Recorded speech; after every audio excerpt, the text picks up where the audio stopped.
Hey guys, and welcome to Smells Like Teen Angst. I'm Sarah, and we are here to talk about the finale of I Know What You Did Last Summer. Your next life could be so much better.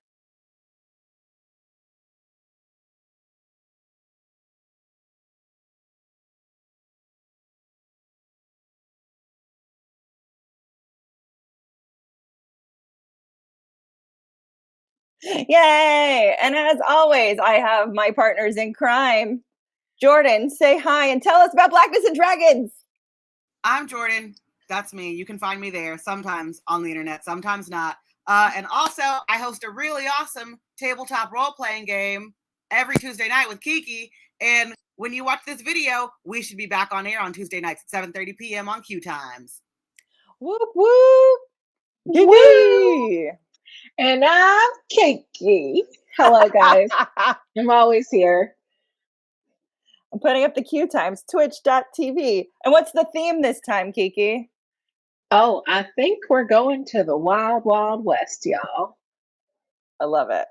It'll be awesome. I'm so excited for this new season. And yeah, this will be up. And then on Tuesday, there you go. Go to QueueTimes and check it out.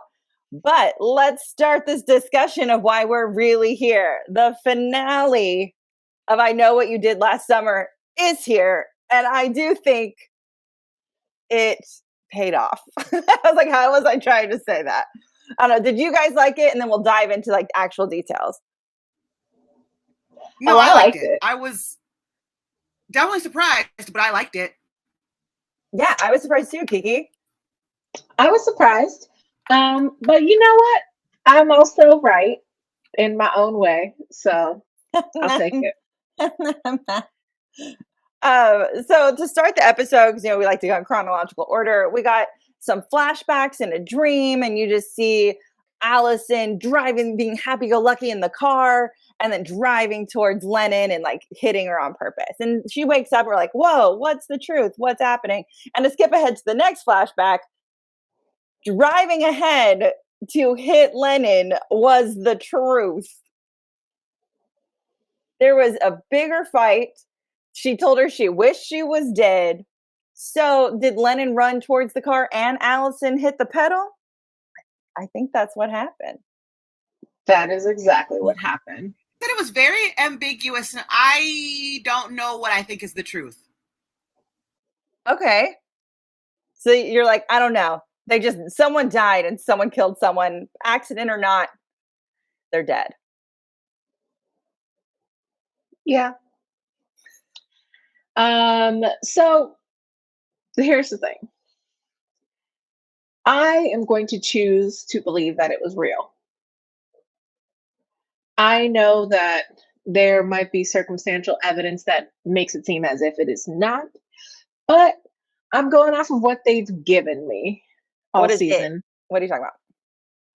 That Lennon was killed by her sister. Mm-hmm. And I actually think that the person in the front seat of the car with her might have known as well. You think Dylan knew from the beginning? I think he had an inkling. I'm not going to lie. Okay. I think when they all hopped out that car and the way frickin' Allison acted from the get-go, I think they probably always had a vibe. And that's kind of how I feel towards the end. They were just always looking for confirmation. Interesting. I like it.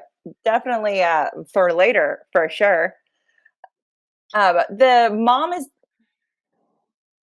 is there, and she's talking to the dad about the prophecy, but we never got any clarity on this prophecy unless I fell asleep. Did I miss something?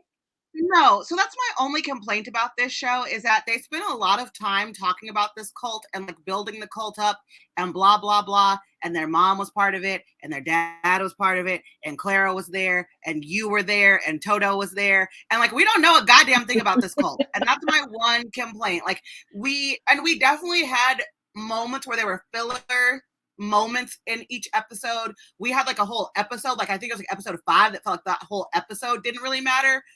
So they could have cut some of that stuff that didn't matter to explain what the hell this cult was, why they were there, what the suicide pact was, what the prophecy was, what the cult Bible was. Like, I have so many questions still. And, well, we'll get to that later. But I have questions. They didn't explain it enough. Yeah, because I'm just like, cool, reincarnation. That's all we get. Honey and reincarnation and a prophecy. And spiders. And spiders! Like ice spiders that live in people's ears in the cold. Like, I don't know. I did enjoy Allison like trying to make up a story about what she did with Dylan. And she's like, oh my God, he just like showed up at my house and he started screaming about how I'm not Lennon, you know, and I thought that was really great. A really fun way for her to cover her tracks because Dylan has now gone to the sheriff's office to be like, look, Allison didn't kill herself and stole the identity and like tries to confess it to killing Lennon in the car. And the sheriff is like, very dismissive at first, which I don't blame her. But then I do appreciate that she then ended up taking it very seriously. Yes. I liked that because she never takes shit seriously. So it took till this very ending bit for her to finally be like, you know what? Let me do my fucking job. And that I actually cared about. Right? I appreciated that. And I ended up feeling bad for Dylan because he's such a little emo boy that, of course, it's easy for people to dismiss him and be like, oh, he's crazy. He's the weird kid. Like, if Johnny had come up with this conspiracy theory, they would have believed Johnny because he's, you know, captain of the football team. But weird Dylan, nobody's going to believe him. No, not a single person. But I do appreciate it. Yeah. And then you have the Margot Dylan combo pack because she sees the condom in the trash can, learns that like Allison has lied to her, Allison Lennox, that's who she thinks she is lying to her. She's like, if she's lied to me about this, what else has she lied to me about, Dylan? And now they're a team. Very like heartbreaking. Like it was very emotional and they have the open door and she's using the bathroom and she's like, she's looking at the condom and she's like, are you sure nothing else happened? And Allison is just lying to her, just lying. Like it hurt. Yeah, through her freaking teeth, all to save her butt. Exactly. And the great thing is that it was a great buildup to make us give a shit about Margot. Mm-hmm. As if she was the one wronged. And absolutely. So much empathy and sympathy towards her. And that was a good move. Congrats, writers. I felt for Margot. I felt like this whole little charade, whatever, that freaking Lennon / Allison was putting on was absolutely like, it had fallen apart. It collapsed and she was given opportunities to just let it fall apart and she would not let it go. Mm-mm.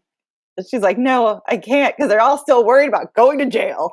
Mm-hmm. Community service. I still stand by it. They would have gotten community service. Really, and then we have this. It would have been manslaughter and it would have gotten thrown out. Exactly. Accidents happen. And like she wasn't even drunk or high or wasted. She was the sober person driving. It would have been fine. Whatever. And then we have two confrontation scenes back to back. We have Allison confronting Dylan about his notes because she compared and contrasts the like what I wrote it down, I'm here and the I'll be back notes, and they match Dylan's handwriting. And then she confronts her mom. And I thought that was really sad. But also I appreciate the mom knew exactly which daughter that was, even though she left them. I also appreciated the mom's sick burn because when Allison was like, well, you're supposed to be dead. And her mom was like, yeah, so are you, bitch. Yeah. It was so good. That was a good one. An absolute good one. And I like that her mom was just like, I'm not going to let you gaslight me. I'm not going to let you make me feel bad. Like, you know the story. You knew what it was. Your father lied to you first. Like, it is what it is, you know? Because it really, at this point in life, it really is a pot kettle situation. Allison has no business confronting her mom and calling her mom a liar. Like, your whole family is in the girl. But also, we would have felt more for her mother if they told us about the cult. We don't know anything. Like, literally anything. I was like, oh, maybe the mom wanted to leave the cult. And then when the mom comes back, I realized, oh, no. She was all about this cult life. It was homeboy who wanted out, snatched the kids up, whatever. So I want to know what this cult is about and why she is still so firm believing in it, even though it's pretty evident that she is one of the last few people left who are a part of this situation. Exactly. For now. For now. For now. I know this cult shit, guys. Like the Bible, because like then Dylan and Margot go to confront the mom because they're like, maybe it's the mom, and she's got the Bible, and Dylan's like, yeah, reincarnation. So we all know Dylan is a part of this cult now, right? Like he might not be murdering people, but he's crazy. Well, from the second when they're like, what happened with Claire, and he's like, I set her free. I know when he said that, and then he was like, I prepared Riley's body, blah, blah, blah. I was like, okay, he's in this cult. Him and Claire are freaking homies. Mm-hmm. You're culty too, but no one ever explained to me what this cult was about. Like, do they worship spiders? What's up with the killer bee honey? Why is it so run down? Why did everybody kill themselves? Spiders aren't insects. I don't know. Right, arachnids. Like, is it like they have their own Bible? What's in this Bible? What do they teach? I just need more cults. That's really my biggest complaint about this. I needed better world building. They didn't build the world. I don't know what happened. No. And they could have left the cult out, honestly, with the way it all played out in the end. Which we'll get to. Honestly, the cult was a non-starter. Like her mom just could have been a shitty mom who decided to leave. Like, right. Mm-hmm. Exactly. And like someone could have just watched a lot of true crime and did some weird things. Yeah. Claire just could have been a weird lady. Every neighborhood has a weird lady. Yes, every neighborhood has a crazy lady. The crazy witch lady. But if you don't think your neighborhood has one, it's probably you. If you don't think your neighborhood has one, it's you. Anyway. She's like, don't call me out. I was like, here's the thing with like the whole Dylan situation. Mm-hmm. They gave us so many clues as to who Dylan was and what his involvement was, but we never got his end game. Right. And that's what bothers me. So maybe they just threw it in with anticipation of a second season, and then they're going to give us a little bit more about it. But they've killed everyone, so why would I care at this point? But like, that's kind of what I'm thinking. I'm thinking they're trying to like plant seeds for next season. Right. But I mean, either they needed to explain what the cult was about and what Dylan's involvement was in it, or they needed to not have it. Because right now it's just this weird dangling chat that doesn't make any sense. Exactly. Mm-hmm. Especially when we find out now, like, let's get into it, who the actual murderer is. Because Dylan gets knocked out by like a 2x4. You're like, oh, it's not Dylan. Someone's trying to murder everybody. We see their dead mother chopped up on a freaking thing. And then you find Margot crying in a corner, who then has the most epic confession of murdering everyone. And her reasoning is hilarious to me because you could have just asked the question. Did anyone see this coming? I didn't. Actually. I didn't, no. There was a moment at the end of the last episode when that's how they ended the last episode, when she looks at Allison's leg and she goes, you have the scars too. And there was a moment where I was like, oh, she knows, but I still didn't think that she was the killer. Right. Yeah. Yeah. Because like I thought she just knew. Yeah.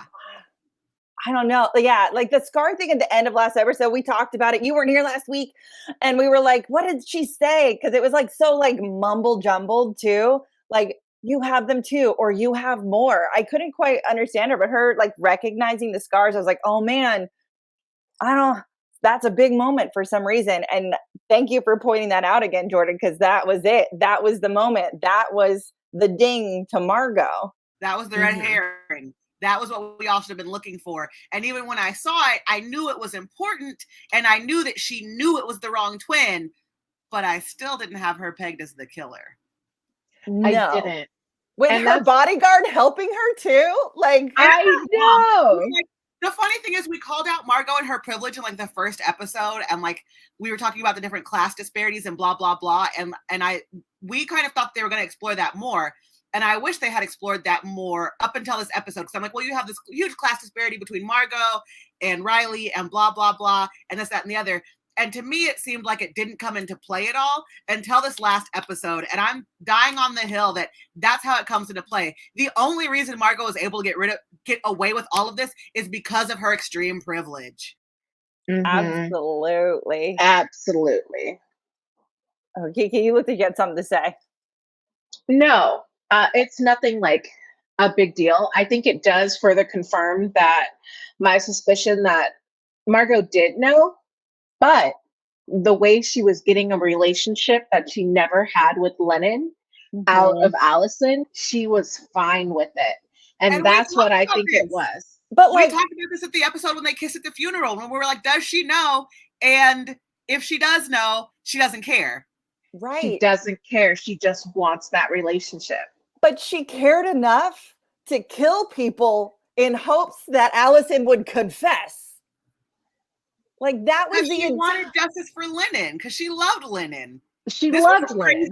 There was some crazy Joe Goldberg action happening in the last half of this episode. Like, she's like, I killed Johnny hoping that you would confess who you were, that would be enough for you. I thought the goat head would be all you needed. I thought killing Riley. And I'm just like, you could have just been like, girl. It wasn't that she killed Riley to make her confess. It's that things kept snowballing and she kept getting closer to being caught. Mm-hmm. But she kept hoping the further and further it went that Alla Lennon would say something. That, and it also kind of explains her manic freakouts and eating things and all of that. Like, she was, I was always like, how does she have so much trauma that she needs to do this? Or like, what happened that she is reacting this way? Because that's what, you know, these disorders stem from, trauma. Right. And I'm over here blaming her mom. Oh, her mom's strict on her. Oh, her mom's this. Oh, her mom's that. But no, it's because like the love of her life died, and now she's killing people to get revenge. She's like, this is why she's unwell. She is incredibly unwell. She is not well. But she was also part of the plan to like throw her body to the side. Wasn't she like the first one to suggest it? Yes, but she says that she didn't realize it was the wrong twin until later. Until like she goes to school and like she was ignoring her and, and they fell off and her makeup was so bad. Her angles were wrong on Instagram. Her hashtags were bad. Yeah. I was like, they got me. Good job, writers. Oh yeah, they got me. They got me for sure. Because it makes so much sense, but I definitely didn't see it coming. No, it makes a lot of sense. And shout out to her getting her bodyguard in on it, because that's wild to me that he would even say yes. And I need a reason. Is he in love with her? Like, I need something. Only thing I mean, clearly Kyle pushed her through the damn window. Right. That's the only thing that I didn't like about it. But one of the things that I didn't like about this last episode and the reveal is that we find out how she did all of it in an after credit scene of her vlogging. And I felt like that was a cheap out. Like, you guys, this is an Amazon Prime show. You don't have to worry about commercials or runtime or any of that. You could have given us 5 minutes that showed us what happened instead of telling us. I would have loved a quick flashback of every kill of her doing it and Kyle being there. The whole show, like they utilize flashbacks so much during this show. They could have given us 5 minutes of flashback to show all the kills. Right, except for the one time they really needed it. Exactly. I was like, I need a Korean drama fucking montage of how she killed all these people. Okay? I need to set up, show me, like.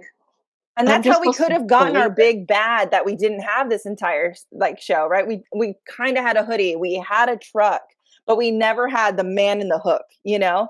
And that's how they could have given it to us. Was like that. Very much so. Very much so. It would have checked some things off the list. So to move this forward, when the cops show up, Allison chooses Margot and says Dylan did all of this.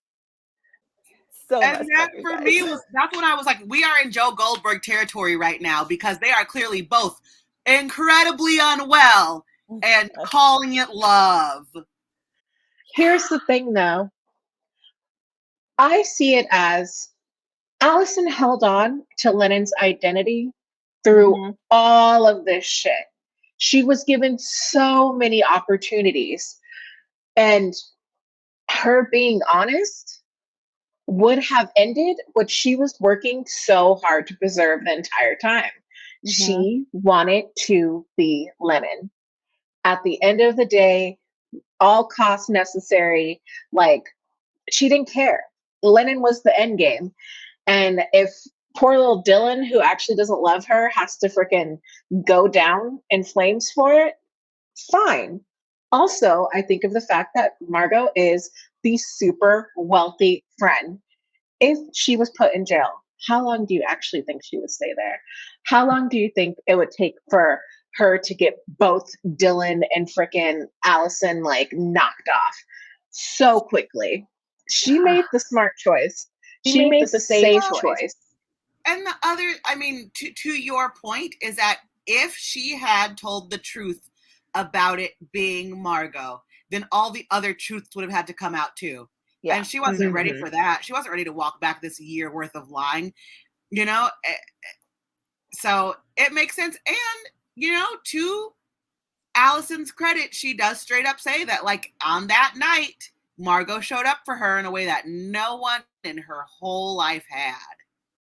That's very true. And her dad is still ready to go down in the flames because he flipped the photos when they had the CSI guy recheck the bodies and look at pictures and notice that, yeah, the dead body was Lennon. The dad flips the graduation photos to be like, oh no, I just gave you the wrong picture. So everyone is willing to allow all these people to die in order to preserve this lie. So now we have Allison and Margot getting married on the cliff, saying vows, passing their love. That was a marriage? Yeah. Really? I thought so. I don't know. You're wrong. I just didn't put that together. They're both in white and saying how much they love each other. I just thought they were being weirdos. You thought it was what? I just thought they were being weird. They're two weird girls. I thought they were getting married. I thought it was culty. I thought it was they're near the tunnel that everyone jumped in and killed themselves, blah, blah, blah. And that, you know, they might be a part of the cult. Dylan might be on it and on the inside recruiting people. It might be a whole thing. I don't know. But I thought it was just like them symbolically starting their new lives together with their lie. But a marriage makes sense. Like married with love. I don't know. And Dylan's in jail, starting the cult over because he's got the Bible. Just reading to the inmates about the cult. So I mean, we'll see how that plays out. So the inmates know more about the cult than we do. That's a thing. That's what's happening. And then at the very end, because we get this weird VO from Allison being like, you may not have done it this way, but this is what we did. And it's the camera just slowly pans in on Riley and her freaking eyes open. What's that about? Is she the reborn? Is she the chosen one? What is the chosen one? Why did that happen? Yeah, what is that even about with the eyes and the eyes opening and the honey dripping body? She's obviously dead. Maybe not. She get a rebirth? Well, here's the thing. I thought they put the spiders in her ears. And if they put the spider in her ear, then it ate her brain. So how are her eyes opening if her brain got ate? Zombie. Rebirth. I have no idea. Maybe the bees are controlling her. It's the cult thing. Here's the thing. If we get a season 2 and Riley is alive, I feel like that's not plausible. If we don't get a season 2, I feel like this is the most annoying cliffhanger I've ever seen in my life. Agreed. And it did so well up until this moment. And really, if the only thing we can complain about with this show is that we don't have enough cult info and it really should have just been left out, I think they did a great job. Oh, I think the show was great. And I will say, how is Bruce really about to marry Lila? And she is the chief of police. And he lied to her about this entire thing. I know. Daddy. Like, I really didn't feel bad about their relationship or either one of them. Like, I was not emotionally invested in them as characters. I didn't care about their relationship until this very last episode when Lila decided to start doing her damn job and then Bruce decided to lie to her face. Yep. swapping photos and lying. Like, I don't know. Maybe it'll turn around and she becomes a good cop in the next season, and she finally realizes the ways of her man and takes him down. We don't know. We don't know who this is going to touch and how this thing will manifest. We just know we got a really annoying cliffhanger, and that I'm kind of half right because Dylan is played as the killer in the end. So my suspicions the whole season were correct. You can keep trying to lawyer that, but it's never going to happen. He was not I'm the killer. Take that W. I'm going to take that W, okay? I need it. It's an E. E. Throw it in the ocean like his phone. I know. Yeah, exactly. It's an E for effort. It's a W. It's a W. No, it's okay, Keiki. Take the L. Take the E. It's all right. None of us got it right. Not a single one of us. None of us saw Margot coming. So there was a moment at the beginning of this episode, whatever it was, there was a moment when her mom showed up and I was like, I was right. It's someone we've never seen before. It's her mom. I knew it. And I was hella wrong. Hella wrong. We're all hella wrong. And I'll take it. I'll say the writers duped me and I appreciate it. Yeah, I love being stumped. This never happens for me. No. They led me down a path. I was a little disappointed, but I was almost there. Obvious. Okay. I know. Well, guys, if it comes back for a season 2, are you in to talk about it? Oh, yeah, for sure. Oh, yeah. I know there's going to be a season 2, but I'll watch it. Right? So, guys, if there's a season 2, we will be back. Comment. Let us know, because it was insane. And we will be back next week with Riverdale. So make sure you like, subscribe, comment, and ring the bell so you don't miss out on any of our other angsty videos. Bye. Bye. Bye.